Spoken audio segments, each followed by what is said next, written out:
No Saber Direito desta semana, o professor de Direito Internacional José Luiz Souza de Moraes traça o panorama do direito internacional público e privado, fala sobre a elaboração e o ingresso dos tratados no ordenamento jurídico nacional e ainda comenta os sistemas de proteção internacional. Assista agora!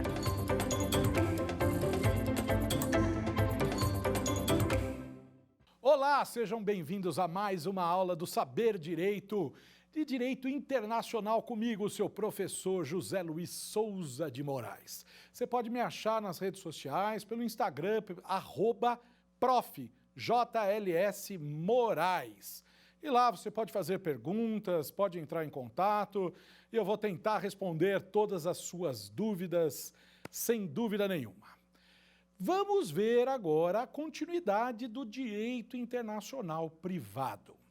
Nós vimos na última aula como um juiz nacional vai aplicar a lei estrangeira quando ele estiver diante de uma relação jurídica plurilocalizada, isto é, uma relação jurídica com elementos de direito internacional, com elementos internacionais e quando a regra de conflito nacional apontar para ele a necessidade de aplicação da lei estrangeira.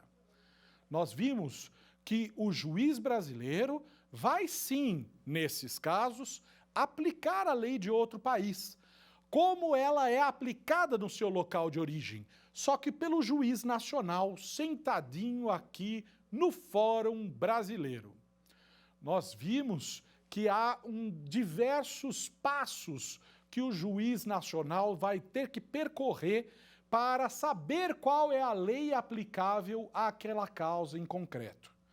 Nós vimos que o juiz vai primeiro perguntar se ele tem jurisdição, quer dizer, se ele pode se manifestar naquela causa determinada.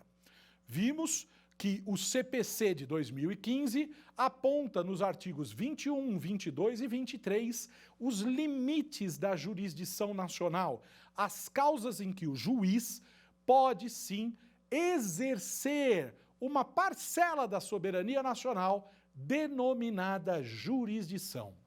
Vimos que após a verificação da jurisdição nacional, o juiz vai qualificar a situação de vida, o que é? Ele vai analisar aquilo que de fato ocorreu no mundo em concreto e vai classificar, vai qualificar isso dentro de um dos conceitos quadros do direito nacional. Vimos que após isso, o juiz também vai ter que verificar se existe no ordenamento jurídico alguma norma que proíba ele de aplicar o direito internacional privado. A essas normas nós nomeamos de normas imperativas, normas de aplicabilidade imediata ou loi de police. Vimos que, em alguns casos, o legislador nacional quer proteger de tal forma um bem jurídico que ele prevê obrigatoriamente a aplicação do direito brasileiro.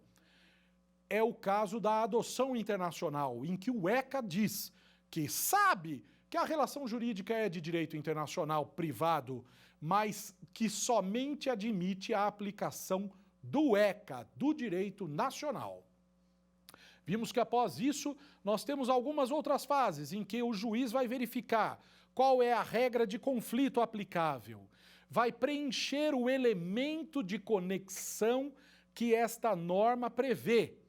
E, finalmente, ele vai verificar quais os limites e a vigência da lei estrangeira e vai aplicar a lei estrangeira assim como o juiz estrangeiro a aplica.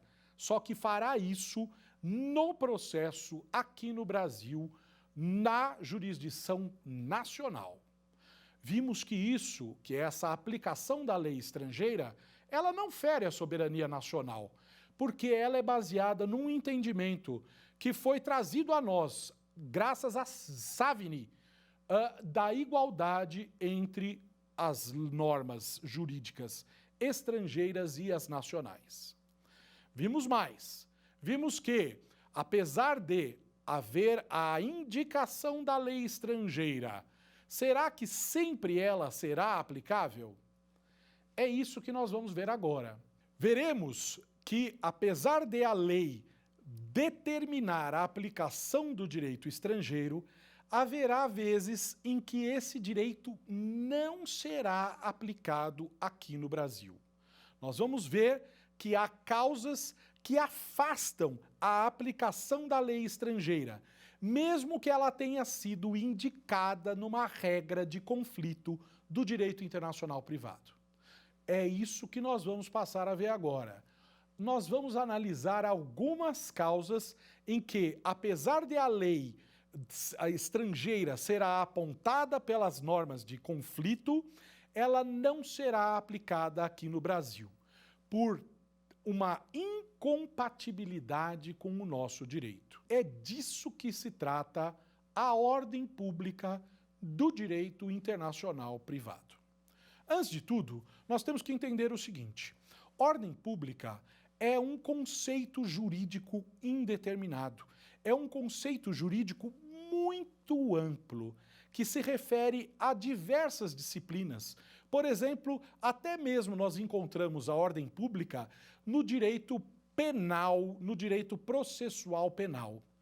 Mas nós vamos delimitar isso para a sua aplicação aqui, no direito internacional privado, que é muito importante para essa disciplina. Vejam, existem no direito alguns conceitos que são demasiadamente abertos, são amplos, são incertos quanto ao seu conteúdo.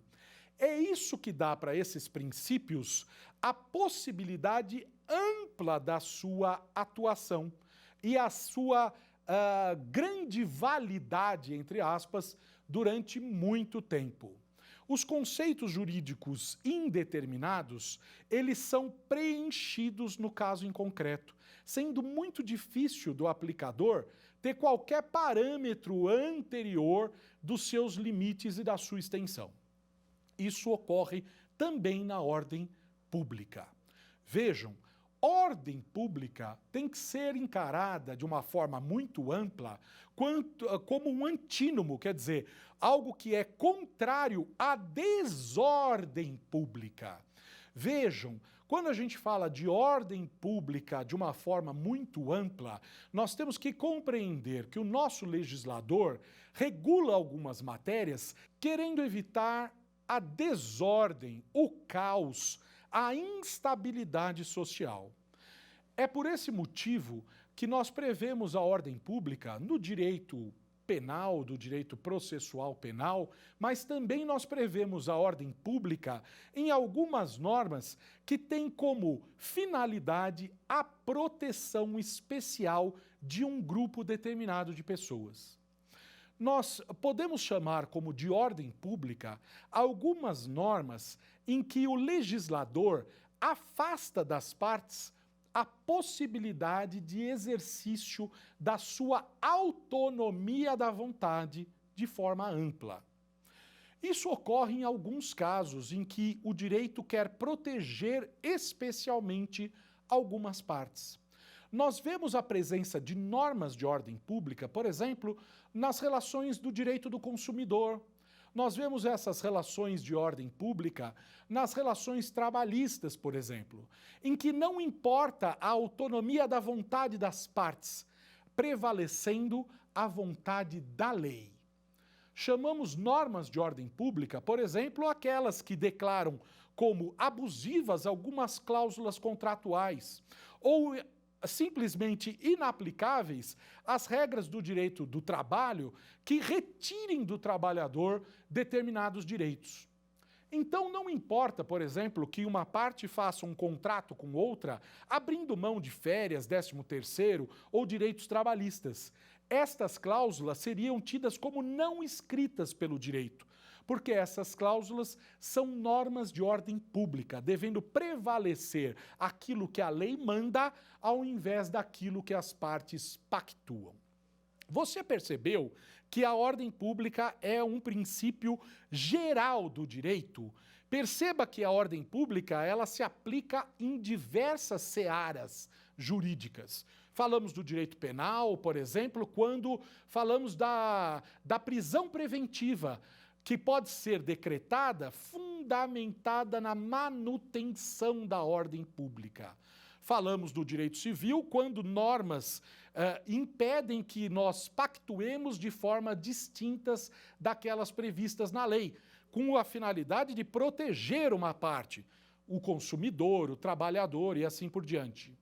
Então veja que o direito está forrado de normas que visam a proteção da nossa sociedade.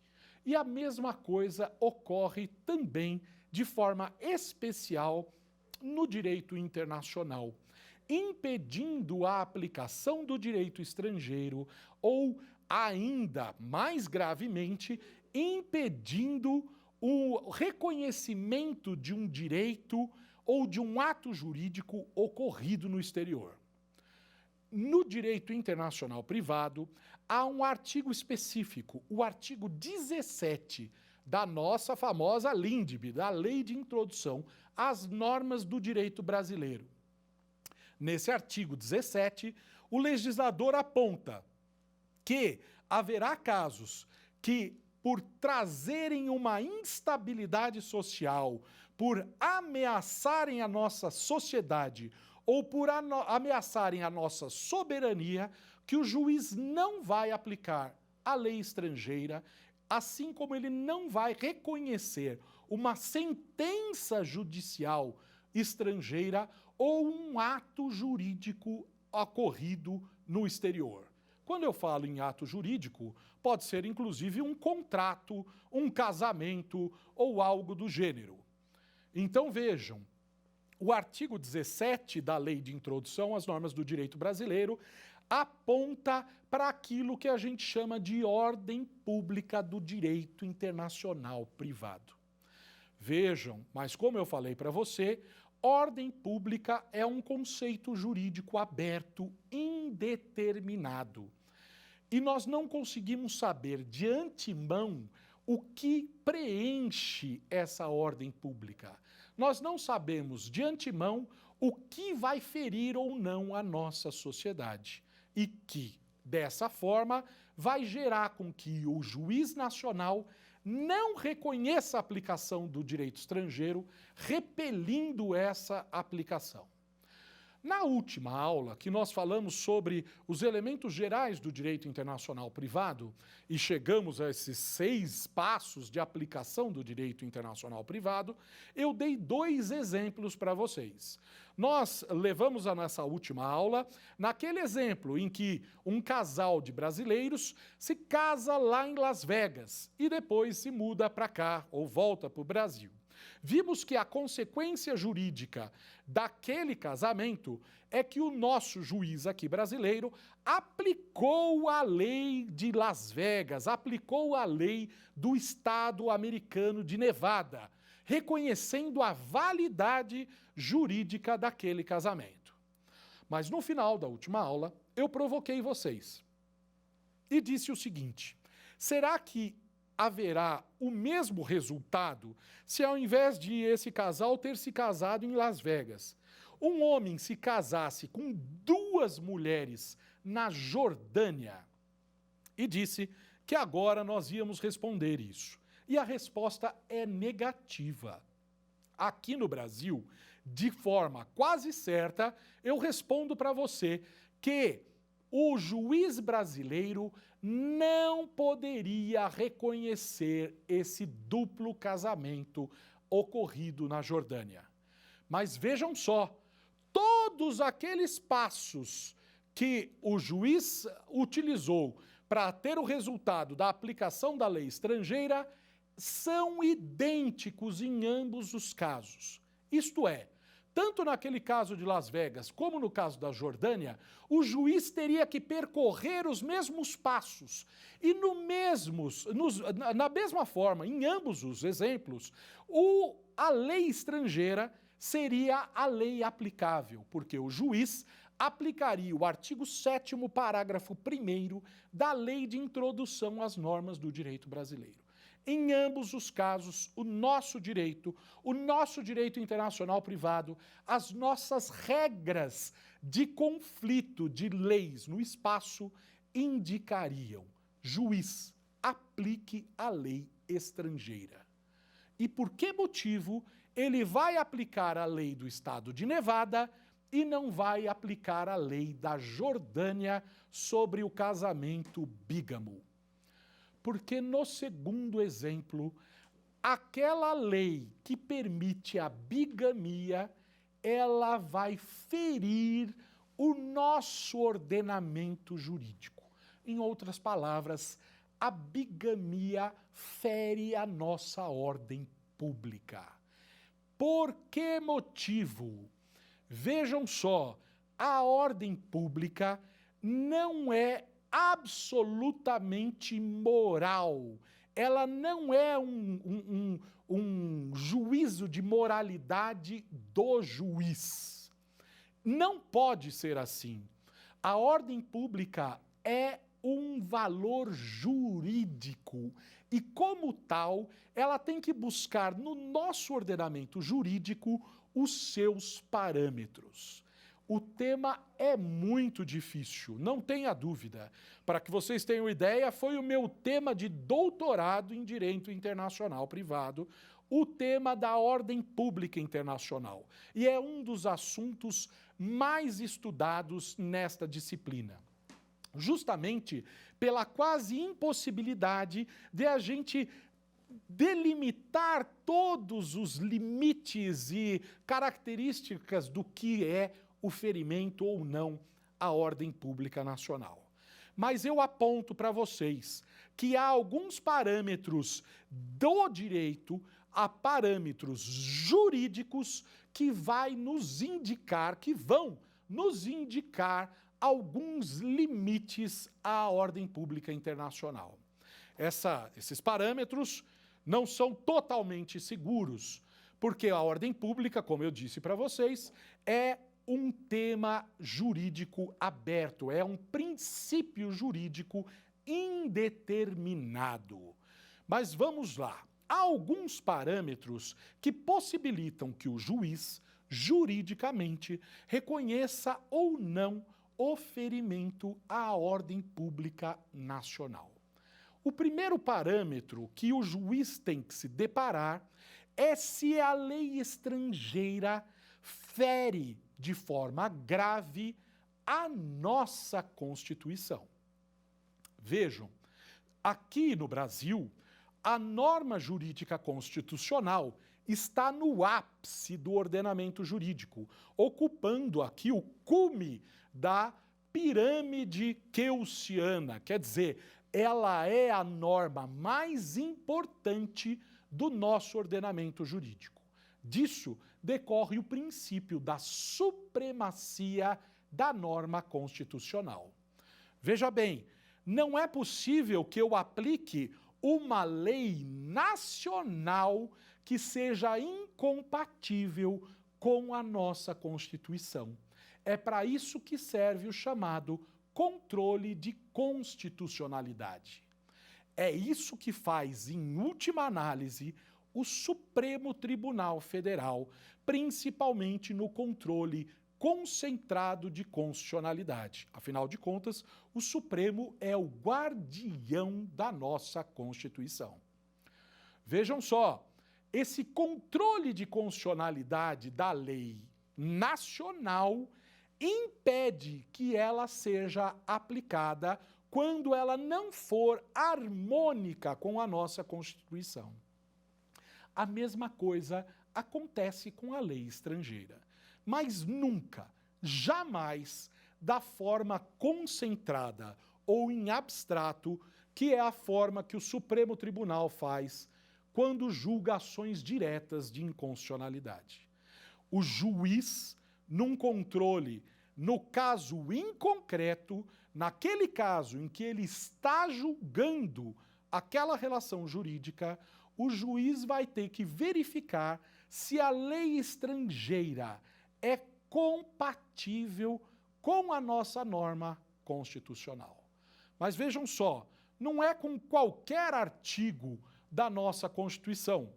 Este controle de constitucionalidade da lei estrangeira para com a nossa Constituição é muito semelhante, é muito parecida com o controle que é realizado das normas que são realizadas antes da Constituição e que são recepcionadas pelo texto constitucional. Explico. No dia 5 de outubro de 1988, foi promulgada a nossa atual Constituição. Constituição que eu tenho um amor profundo, a Constituição Cidadã de 5 de outubro de 1988. Pois bem, como toda nova Constituição, a nossa Constituição teve que realizar uma operação muito delicada, denominada de recepção constitucional. O que é isso? A recepção é o recebimento de normas pré-constitucionais, normas que já existiam antes do dia 5 de outubro de 1988. E a nova Constituição recebe e recebeu todas as normas que com ela eram harmonicamente compatíveis, recebendo de acordo com os valores da nova Constituição, como se fosse um filtro pelo qual somente passaram aquelas leis que gozavam de harmonia valorativa com a nossa nova Constituição. Pois bem, a mesma coisa que acontece no tempo, acontece no espaço. Mesmo filtro de valores tem que ser realizado em relação à lei estrangeira que será recebida em nosso ordenamento jurídico. A lei estrangeira tem que ser verificada se ela é compatível com o nosso texto constitucional, mas não o texto formal de nossa Constituição, mas sim com os principais valores previstos na nossa Constituição. Esses valores são denominados de preceitos fundamentais da nossa Constituição. Então, eu verifico se a lei estrangeira é compatível com os preceitos fundamentais da nossa Constituição. Dentre eles, principalmente, a nossa soberania, o nosso pacto federativo e, principalmente, os nossos direitos fundamentais. Então, se a lei estrangeira é incompatível com esses valores, o juiz nacional deve dizer: é incompatível a lei estrangeira com o nosso direito constitucional e, portanto, ele fere a nossa ordem pública. Vejam, o casamento poliafetivo, o casamento de um homem com mais de uma mulher, que é permitido na Jordânia, ele somente é permitido para os homens. O que eu quero dizer é o seguinte: o homem pode ter diversas mulheres, mas uma mulher não pode ter diversos maridos. Isso basta para que nós vejamos a incompatibilidade desse instituto, por exemplo, com o artigo 5º caput da nossa Constituição, que prevê a igualdade entre homens e mulheres. Não é só por esse motivo que esse casamento poliafetivo não vai ser recepcionado aqui no Brasil, mas esta sim é uma razão determinante da sua não recepção: a desigualdade entre o homem e a mulher. Vejam, vocês conseguem perceber que se eu aplicasse essa lei da Jordânia, na verdade eu estaria desrespeitando a nossa Constituição. E isso é inadmissível no nosso ordenamento jurídico. Há alguns casos em que a gente não consegue ver uma lesão da aplicação da norma brasileira diretamente à nossa Constituição. De fato, há vezes em que a lei estrangeira não fere a nossa Constituição, mas a doutrina prevê que há um outro elemento que nos deixa claro se uma lei estrangeira é reprovável pela nossa sociedade. Vejam, existem valores que são tão elevados no nosso direito que o legislador vai protegê-los de uma forma especial. E ele pode fazer isso de diversas formas, sendo a forma mais gravosa de proteção disponível no direito, o direito penal. É isso mesmo, é isso que você ouviu. Quando o legislador prevê a proteção de um bem jurídico de forma tão gravosa que fala que alguém que lesar este bem jurídico comete um crime, ele está deixando claro para toda a sociedade que aquele valor jurídico deve ser protegido. Vejam, o direito penal é conhecido como a última ratio, a última razão do direito, só podendo prever como criminosas as condutas mais repugnantes da nossa sociedade. Caso contrário, o legislador tem formas mais brandas de repudiar alguma conduta social.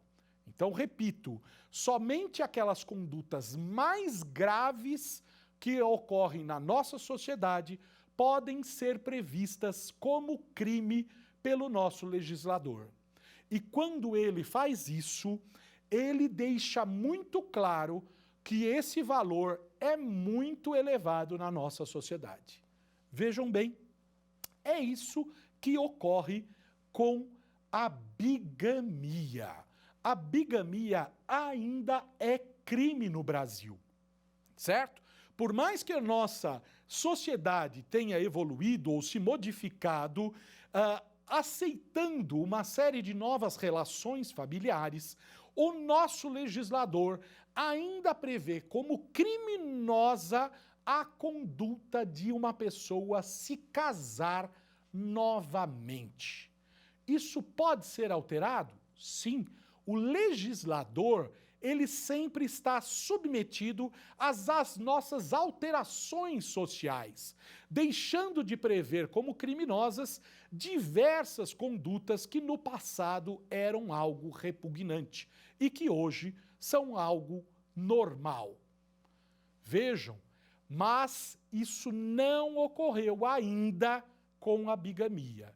Pode ser que um dia o nosso legislador faça algo conhecido como abolitio criminis, deixando de considerar crime uma conduta social.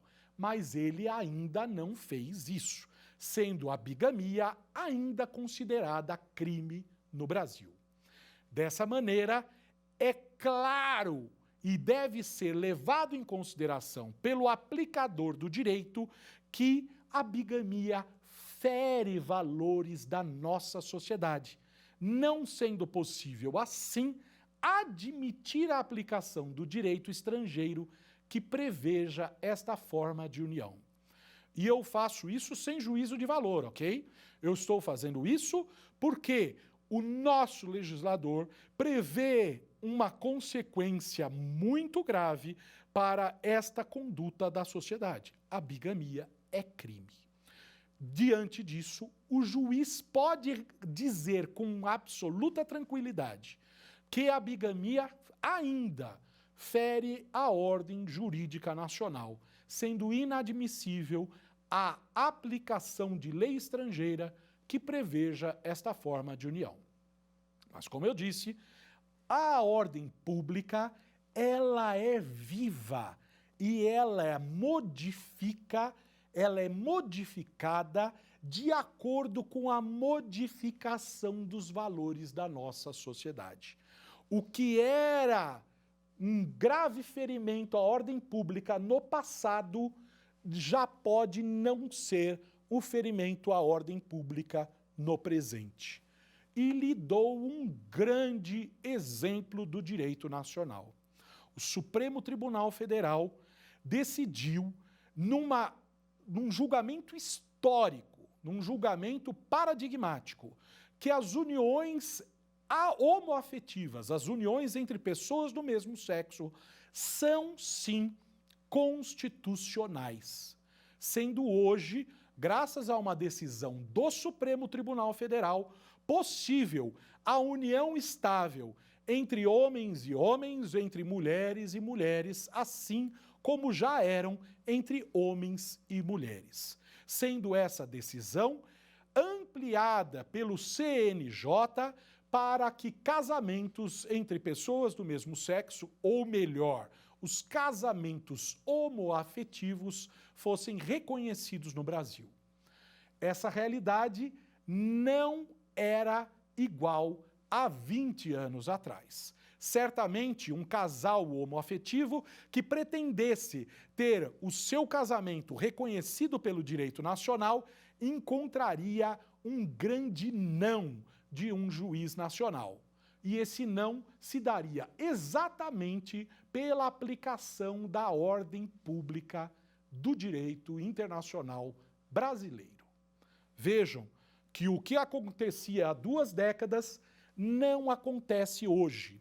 E, pelo contrário, se um direito ou se a lei de um determinado país proibir peremptoriamente a união entre pessoas do mesmo sexo, esta lei deve ser afastada pelo juiz nacional, justamente pelo ferimento à nossa ordem jurídica brasileira. Vejam só, a mesma ordem jurídica que antes proibia a união entre pessoas do mesmo sexo, hoje, esta mesma ordem pública vai afastar qualquer lei ou decisão que não reconheça essas uniões no direito brasileiro. Vejam, a ordem pública é viva, assim como é viva a nossa sociedade e os seus valores. Vocês entenderam?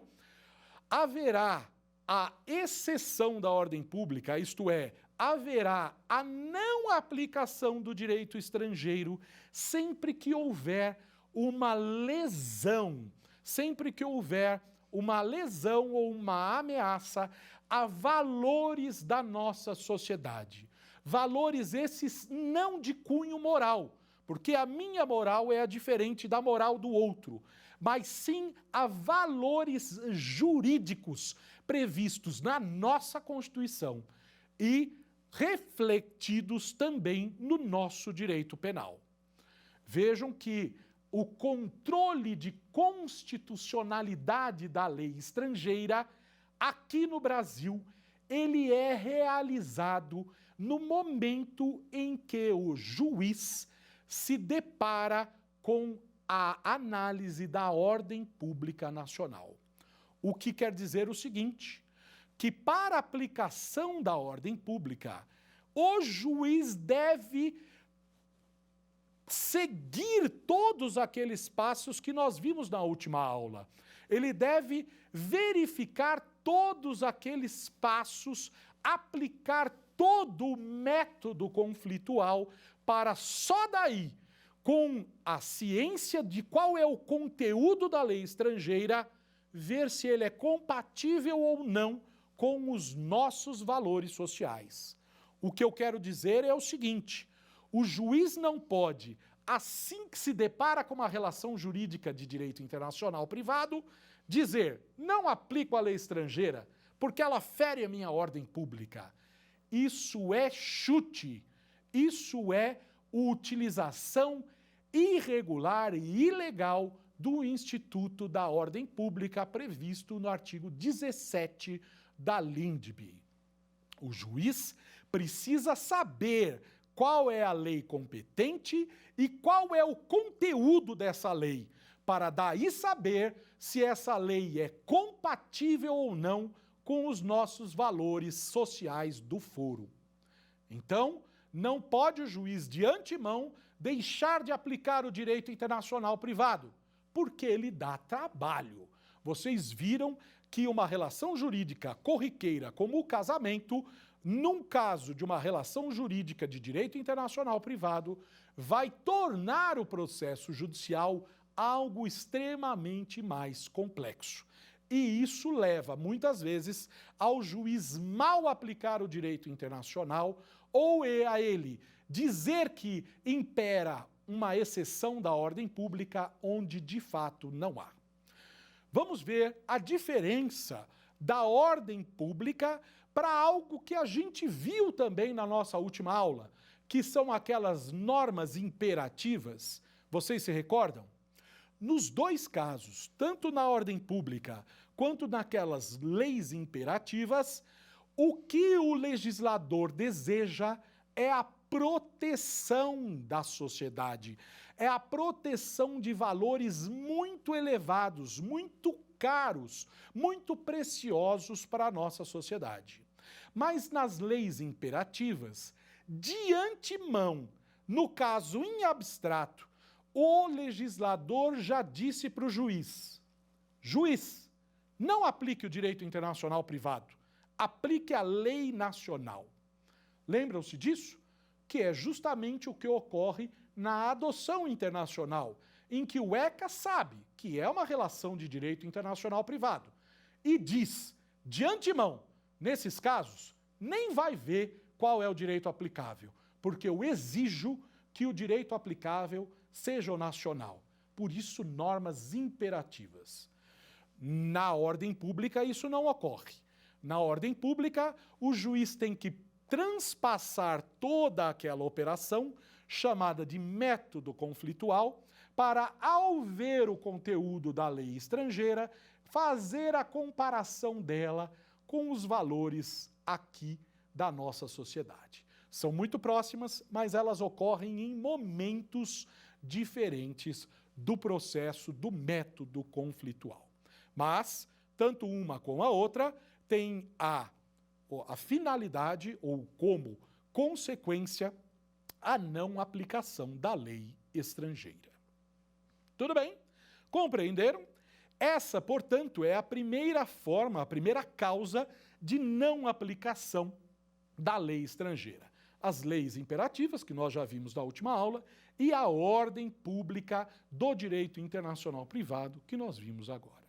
Mas a ordem pública não é a única forma de não aplicação do direito estrangeiro, havendo também uma outra causa, a chamada fraude à lei.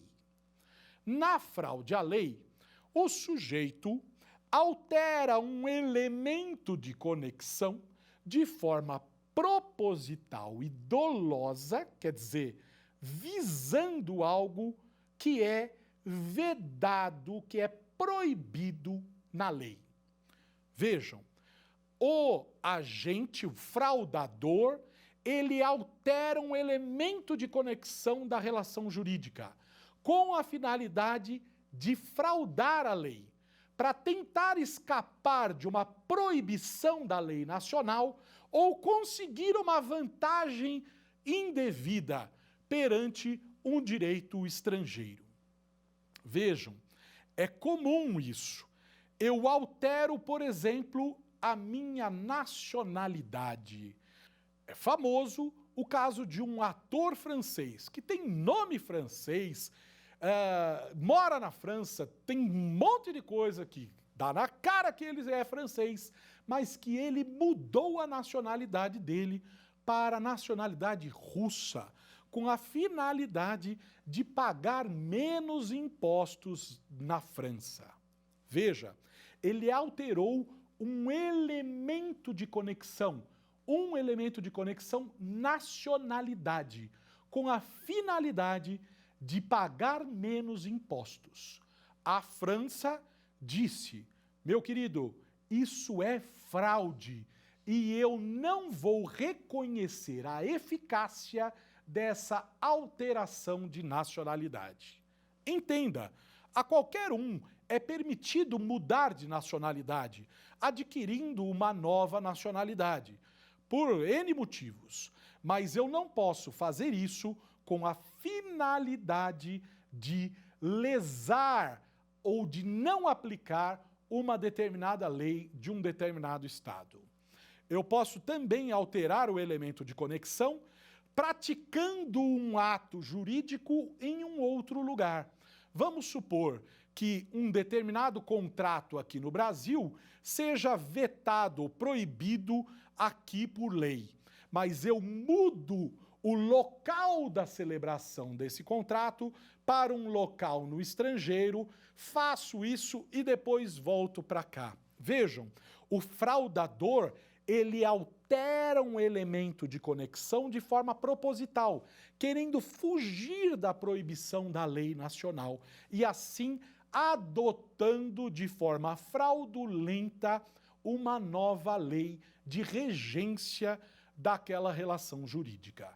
Veja, o direito internacional privado prevê que, nesses casos, esta alteração poderá ser julgada ineficaz. O que quer dizer isso? Tanto faz, você mudou o elemento de conexão, mas eu não reconheço a eficácia dessa alteração.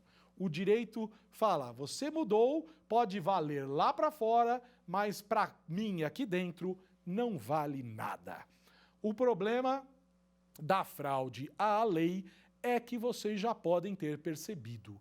Ela depende de elementos objetivos, que são justamente a alteração desse elemento de conexão, do local, da nacionalidade, do local de celebração de um ato, mas ele depende também de um elemento subjetivo, que é o dolo, que é a vontade deliberada de fraudar a lei. E tudo que depende de elementos subjetivos, quer dizer, internos da parte, são de difícil prova. O problema da fraude à lei é a sua comprovação, certo? Mas, apesar disso, a lei prevê a ineficácia dessas alterações dos elementos de conexão de forma fraudulenta, muitas vezes afastando a aplicação da lei estrangeira. Tudo bem? Mas nós temos ainda uma outra forma de não aplicação do direito estrangeiro, mesmo quando ele é apontado pelas regras de conflito como aplicável. Esta última forma que nós vamos tratar nesta aula é chamada de instituição desconhecida para o direito brasileiro. Vejam, vocês se lembram como eu falei que a qualificação de uma relação de vida é importante para o direito? Pois bem, há fatos da vida social que simplesmente o intérprete vai tentar aplicar a lei aqui no Brasil, só que ele não vai encontrar um instituto previsto aqui no direito brasileiro. Explico melhor. Haverá casos em que uma determinada situação de vida simplesmente não vai encontrar nenhuma relação, nenhuma relevância jurídica no nosso direito. E o direito não vai poder ser aplicado porque o juiz simplesmente não vai encontrar nenhum ponto de contato existente aqui no direito brasileiro. Vou dar um exemplo que vai explicar melhor isso que eu disse. Por exemplo, o direito italiano prevê efeitos jurídicos para o noivado. Os noivos aí que estão me assistindo vão falar, e aqui no Brasil, professor? Aqui no Brasil, não. O noivado e o namoro, essas duas coisas tão constantes na vida de todo mundo, essas duas situações de vida, essas duas relações sociais, não têm relevância jurídica reconhecida. Como assim, professor? Sim, nem o namoro, nem o noivado geram direitos por si só. O legislador não previu relevância jurídica para esses tipos de união. ele reconhece a união estável e reconhece o casamento, mas não reconhece no namoro ou no noivado uma relação jurídica relevante em si. Por esse motivo, se eu quisesse que um noivado italiano fosse reconhecido aqui no Brasil, o juiz simplesmente não ia conseguir aplicar esse instituto que lá pertence ao direito de família aqui no Brasil. Ah, professor, então é um irrelevante jurídico? Não, ele pode eventualmente reconhecer alguns dos efeitos, por exemplo, de ordem obrigacional ou indenizatória. Vejam, não é o noivado em si que vai ter relevância, mas sim os seus desdobramentos jurídicos que serão analisados de outra forma pelo juiz nacional. Existem outros exemplos de instituições desconhecidas no direito nacional, como é o caso do trust, ou do trust, do direito anglo-saxão, que é uma forma de investimentos que é realizada no exterior. Aqui no Brasil, não existe algo similar ao trust previsto no nosso direito. E isso torna muito difícil, ou quiçá impossível, a sua aplicação no direito nacional. Há também um instituto da Sharia, que é o direito muçulmano religioso, que é a calafá, que é uma forma de apadrinhamento de uma criança ou de uma pessoa por parte de uma família. Vejam, isso não se confunde aqui no Brasil nem com guarda, nem com adoção, nem com nenhum dos institutos conhecidos pelo direito nacional. E assim, dessa forma, o juiz fica com as mãos atadas, porque ele não encontra uma similitude, uma similaridade daquele instituto estrangeiro com o direito brasileiro. E dessa forma, ele não pode aplicar a lei estrangeira. Então vejam, nós vimos que a ordem pública é, sem dúvida nenhuma, uma das principais institutos, um princípio que vai gerar a exceção da aplicação da lei estrangeira pelo direito nacional. A ordem pública, dessa forma, impede que a lei estrangeira ou que um ato jurídico estrangeiro, sendo ele um contrato ou mesmo uma sentença judicial estrangeira, seja aplicada no Brasil. Nós vimos que a ordem pública, ela sempre tem como objetivo a proteção de valores muito elevados da nossa sociedade, com os quais a gente não consegue suportar conviver.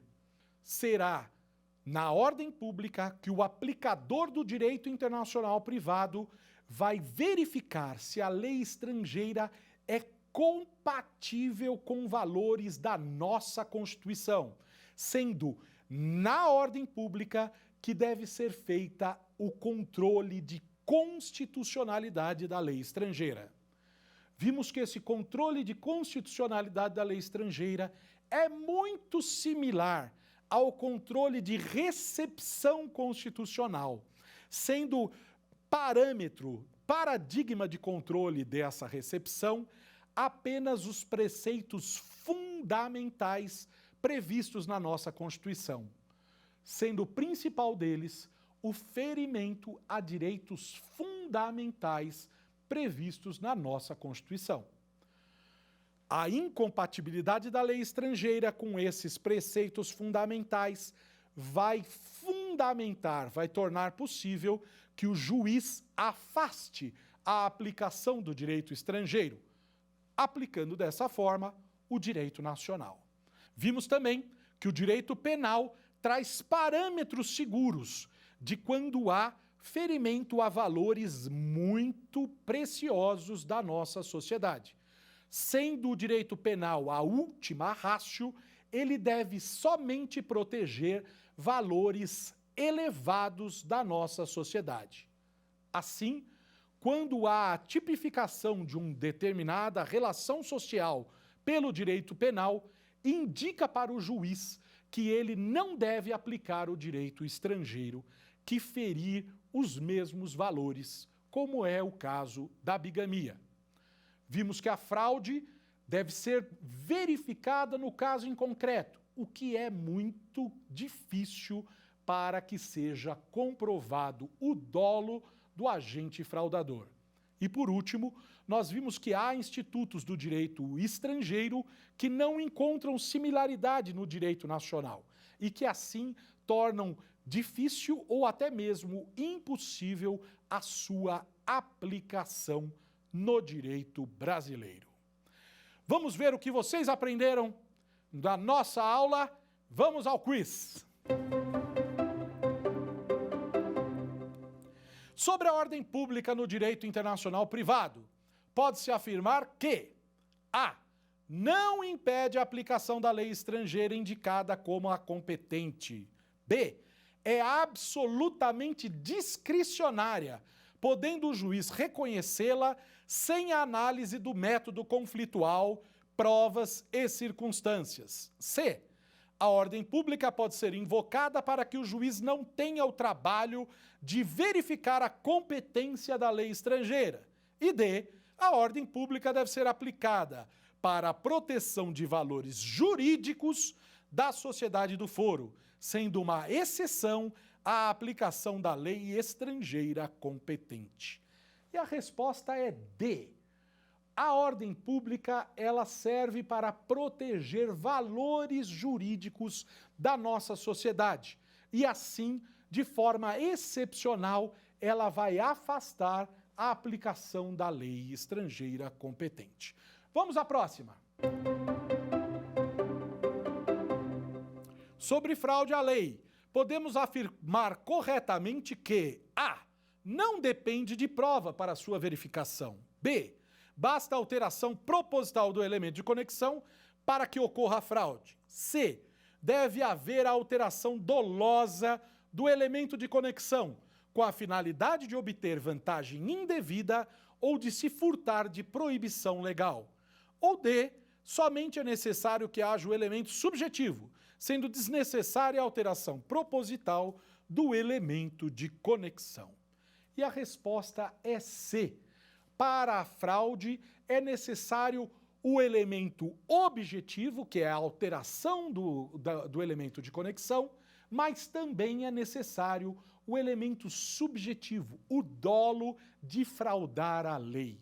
Não basta nenhum nem outro, tendo que haver a junção desses dois elementos. Quanto ao controle de constitucionalidade da lei estrangeira, é incorreta a alternativa. A. Não poderá ser aplicável a lei estrangeira incompatível com preceitos fundamentais de nossa Constituição. B. A lei estrangeira não pode ser objeto de controle de constitucionalidade, somente cabendo controle em seu país de origem. C. A lei estrangeira jamais poderá ser objeto de controle de constitucionalidade concentrado, em abstrato, mas sim e somente no caso em concreto. E D. A forma pela qual a lei estrangeira é elaborada não é relevante para o controle nacional, somente importando a compatibilidade harmônica de seu conteúdo com os preceitos fundamentais da Constituição. E a resposta é B. A lei estrangeira não pode ser objeto de controle de constitucionalidade, somente podendo caber o controle em seu país de origem. Não, nós vimos o seguinte, nós vimos que a lei nacional somente pode ser aplicada quando ela goza de harmonia com a nossa Constituição. É o império da supremacia da norma constitucional. Se uma lei estrangeira só pode ser aplicada se for harmônica com a nossa Constituição, a mesma coisa vale para a lei estrangeira. Uma lei estrangeira que é incompatível com nossa norma constitucional não pode ser aplicada. E esse controle de constitucionalidade ocorre quando o intérprete, quando o juiz analisa a presença ou não da exceção da ordem pública no direito internacional privado. Espero que você tenha aprendido muito comigo aqui sobre o direito internacional público que nós vimos na primeira aula, sobre os sistemas de proteção do direito internacional dos direitos humanos, sobre tratados internacionais e seus status no ordenamento jurídico e nas duas últimas aulas a respeito do direito internacional privado, como ele é aplicado e quando a lei estrangeira, apesar de aplicável, não será aplicada no direito nacional. Espero que você tenha aprendido muito, porque eu estou muito honrado de ter dado aulas para vocês aqui no nosso Saber Direito. Um grande abraço e até mais! Quer dar uma sugestão de tema para os cursos do Saber Direito? Então mande um e-mail para saberdireito@stf.jus.br ou entre em contato pelo WhatsApp. O número é esse que aparece na sua tela. Você também pode estudar pela internet. Basta acessar o site tvjustiça.jus.br ou rever as aulas no canal da TV no YouTube, TV Justiça Oficial.